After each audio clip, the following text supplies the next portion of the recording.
So he told them this parable, saying, What man among you, if he has 100 sheep and has lost one of them, does not leave the 99 in the open pasture and go after the one which is lost until he finds it? When he has found it, he lays it on his shoulders, rejoicing.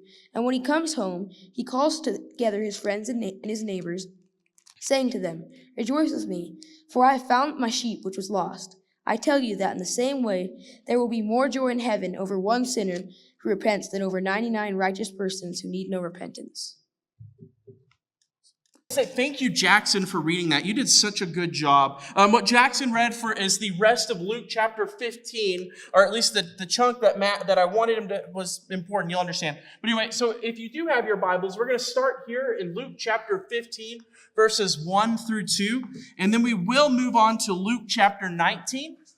But we are going to be in Luke 15 for just a couple of minutes, and then we'll move over to Luke chapter 19. So Luke 15, starting in verse 1, it says this.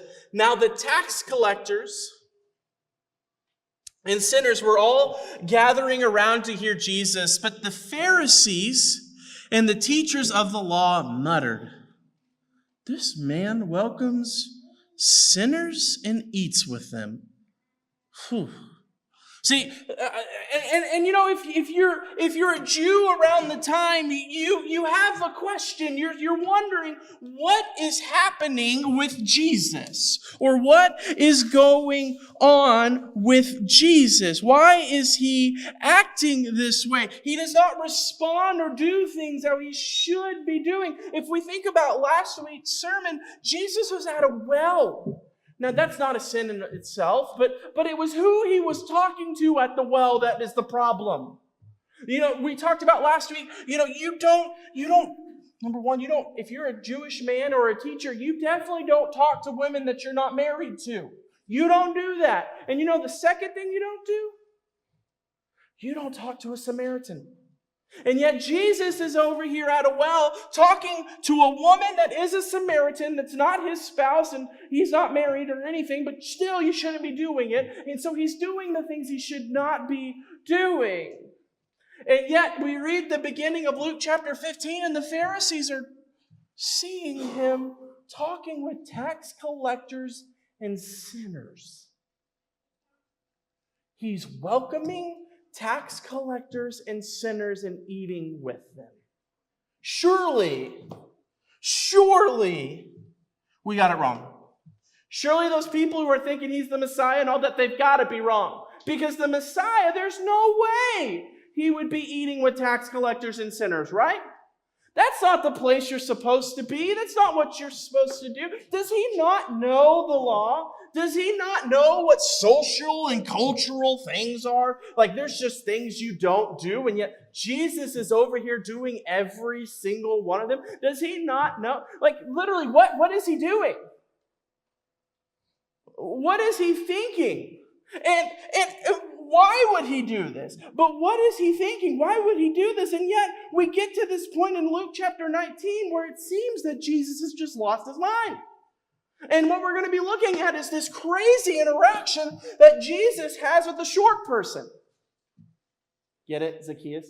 Anyway, I'll work on it. Anyway, so we get into Luke chapter 19, starting in verse 1, and it says this, Jesus entered Jericho and was passing through. A man was there by the name of Zacchaeus. He was a chief tax collector and was wealthy. He wanted to see who Jesus was, but because he was short, he could not see over the crowd, so he ran ahead, climbing a sycamore fig tree to see him, since Jesus was coming that way. When Jesus reached the spot, he looked up and said to him, Zacchaeus, come down.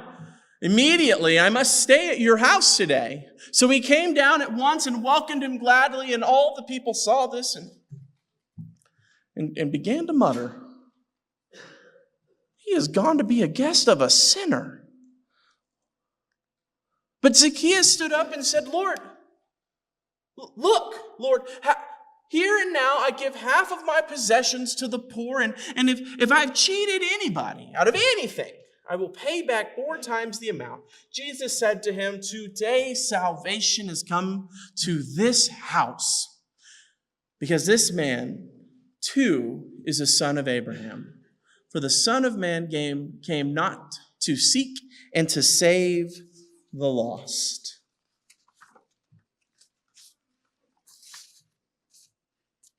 So Jesus, at the beginning of our text, we understand that he is entering Jericho. Now, everybody should have at least some sort of idea about Jericho. Jericho was a Canaanite city. We all know about that.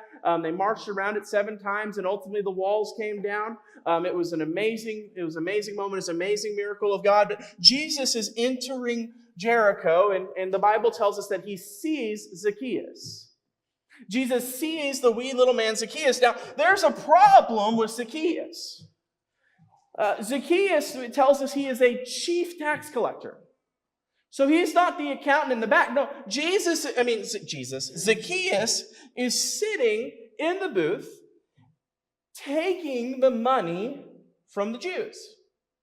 And that's a problem because as we've talked about before, and maybe you're well aware by now, that tax collectors are not necessarily fair people. It's just like you feel today whenever you pay the IRS. It's not fun. I don't care what anybody says. I'll probably have to pay double now. It's fine. But the tax collectors would take more money than they were owed. And that's how they became very wealthy. And that's why the Bible tells us that Zacchaeus was a short, wealthy man. He was a wee little man, as they say, and a wee little man was he. Anybody who's ever done VBS, you're aware of that. But that's the problem with Zacchaeus. But Zacchaeus, he has heard about Jesus.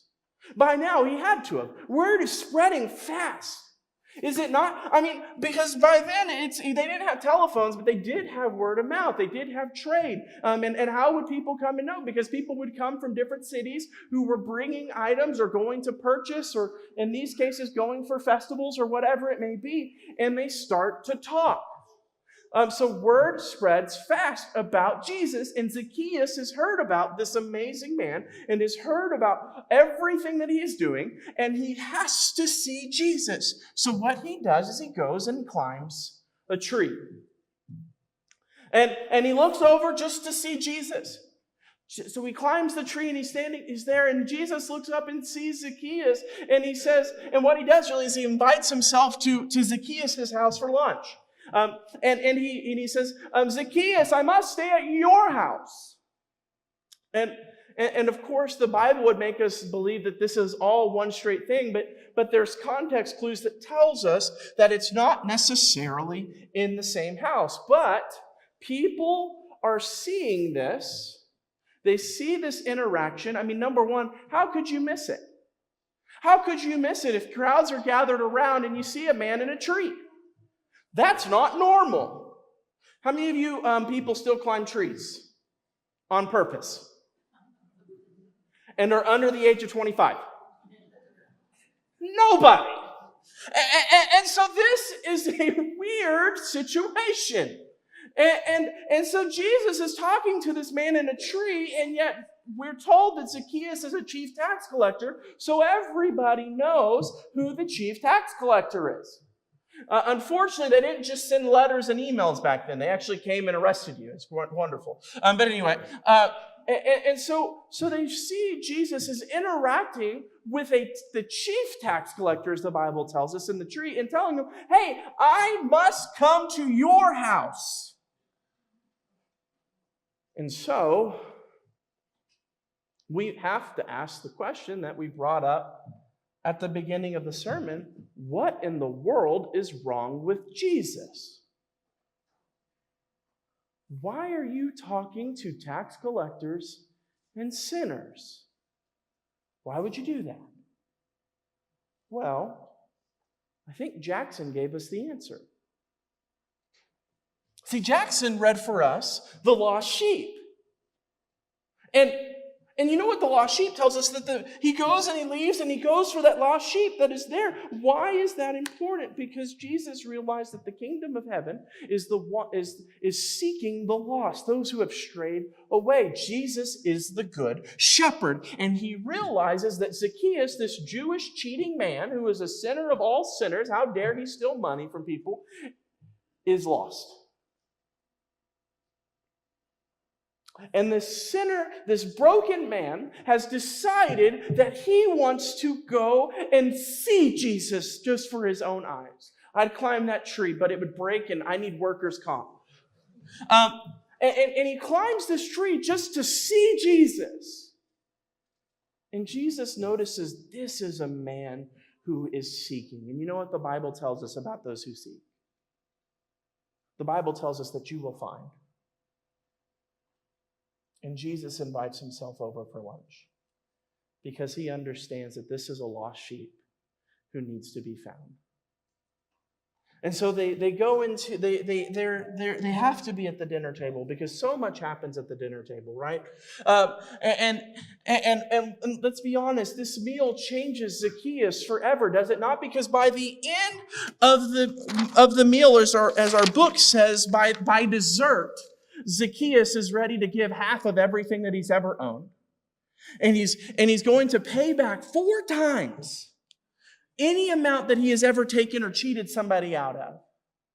Isn't that interesting? Because it's one meal with Jesus that started with him looking at a man in a tree, has led this man to saying, man, now I'm going to give half of everything I own to the poor, and I'm going to pay back 4 times of any moment I've ever cheated anybody out of anything. Because what we have to realize that Zacchaeus was once considered scum. And maybe for many people he still is. Maybe Jesus hanging out with Zacchaeus wasn't necessarily the best look for Jesus. But at the end of the day, I think Zacchaeus realized something.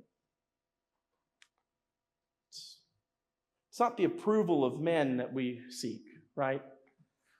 It's not the approval of everybody else and everybody around, the Jewish leaders and all that matters, but it's the approval of God the Father. And so Zacchaeus may be considered by scum in society, but from the Creator of the universe, he is considered saved. Because salvation has come to that house today. Zacchaeus has come face to face with the Creator of the universe, and it has changed everything because the Creator of the universe decided to stop and look in a tree and invite himself over to lunch. And it's interesting to me, I don't know what I just did. Aha! Wait. There we go. So, and the big thing I want to say is Jesus practiced saving people one meal at a time. Because one thing that I've realized about Scripture in the New Testament for all of this time that I've studied is there is so much of Jesus' ministry that happens at the table. And no, I do not mean the communion table. I mean the dinner table. And so much of his ministry and all of these big moments, they happen at the table. Jesus used the table to bring people closer to him. Jesus used the table to share the good news with Zacchaeus. Think about it. The Last Supper, where's it at? Table. All of these big moments are at tables, and yet Jesus used the dinner table to bring people to God. And so what that means for us is just as Jesus used the table to bring people into a relationship with God, we can use the table to bring people to Christ. Last week, I asked you to reach out to somebody that you needed to have a spiritual conversation with. This week, I want to ask you to invite them to dinner. Now, I do, before I get any further, Brian and I were talking. We talk a lot. I don't even know if he's in here, so I can say whatever I want. But one thing, oh, never mind. Darn it, he's right there.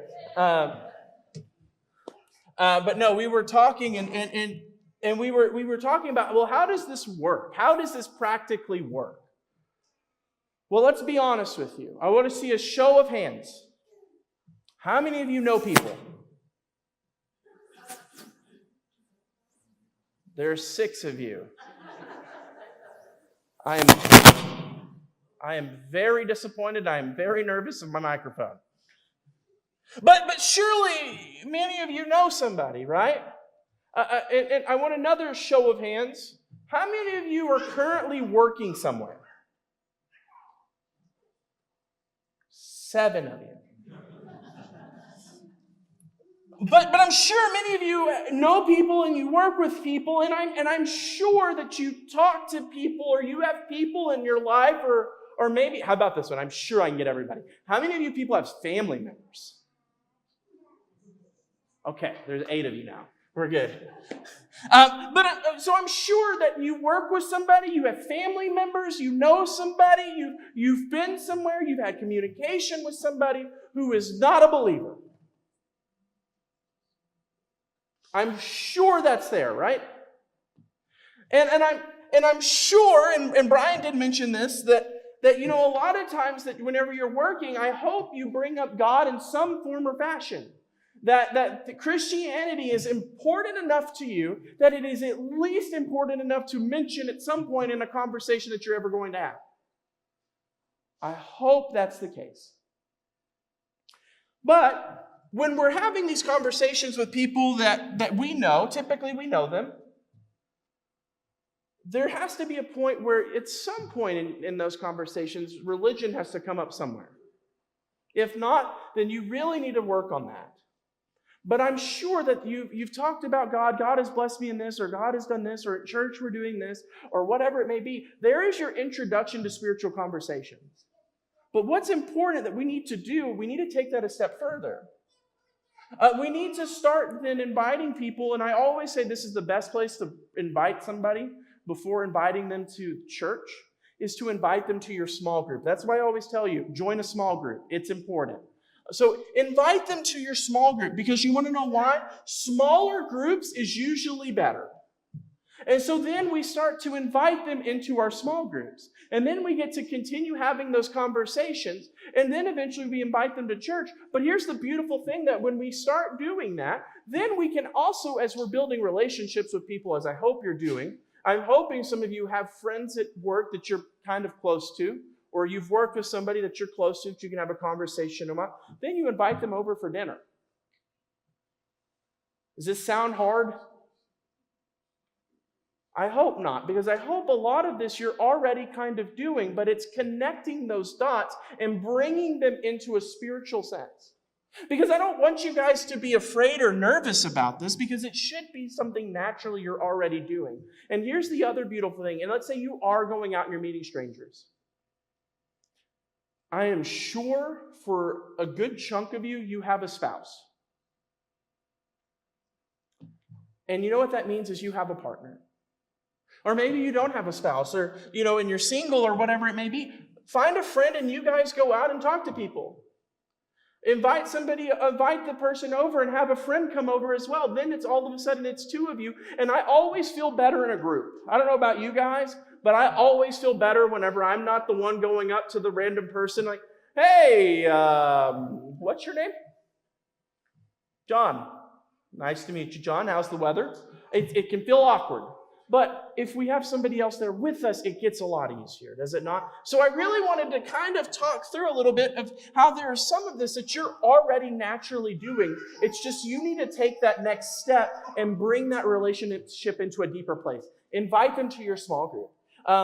And when moments come up, whenever you're talking with people that are going to be things in their life where you can get into personal moments, where you can really talk about personal things, that's when we really get to bring that connection in. But really, it's as simple as talking with the people one at a time that God has already placed in your life, that you're already having conversations with.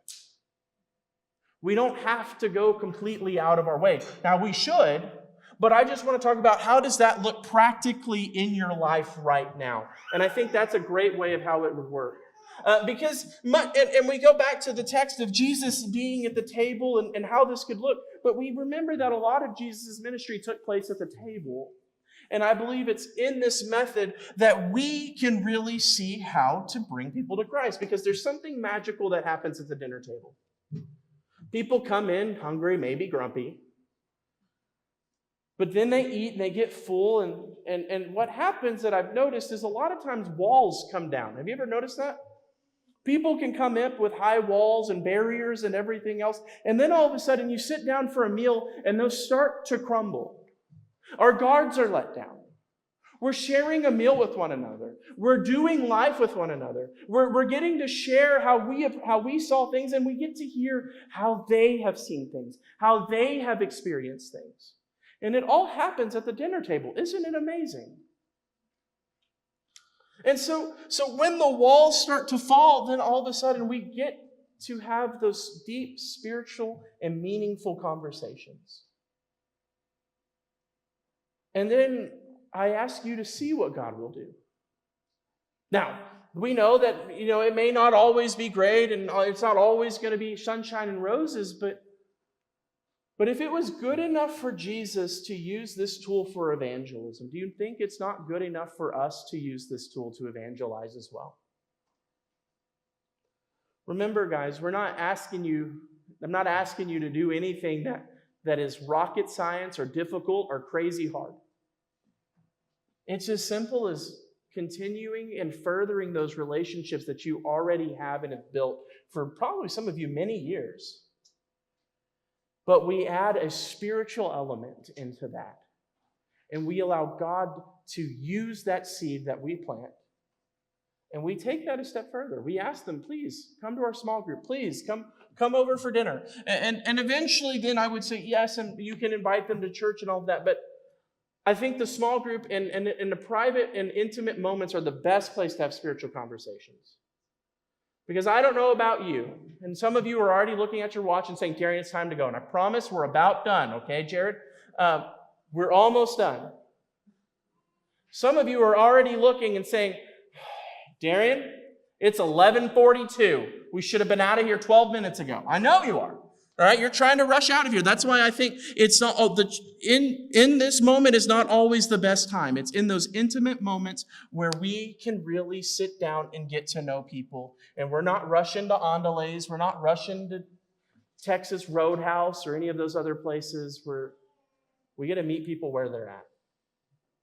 So how we're going to end this is I want to ask you, who are you going to invite for dinner? Who are you going to invite this week for dinner? Who are you going to invite to your small group this week?